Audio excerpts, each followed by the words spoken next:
Hey guys, I'm Roni, not Tony. Welcome to Science and History Channel. You think Iron Man is just fiction? Let me show you the real science behind the suit.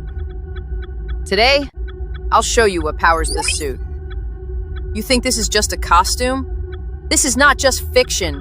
This is science. The outer shell is made of titanium alloy, strong, lightweight, and heat-resistant.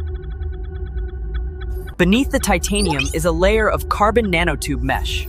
It's flexible, super strong, and helps absorb impact. All of this connects to the arc reactor, the heart of the suit.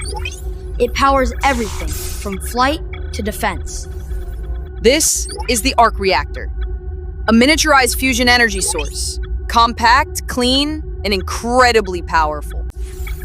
This small core powers everything, from flight and repulsors to the suit's smart systems and defense modules. These are repulsors. They control flight, balance, and serve as a focused weapon system, all powered directly by the arc reactor. When I fly, the repulsors adjust midair. I just shift my hands or feet, and the suit keeps me stable.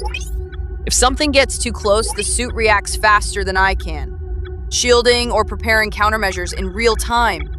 I'll try to check the defense system. Is it working or not? Whoa, that wasn't me. The suit's defense system kicked in on its own.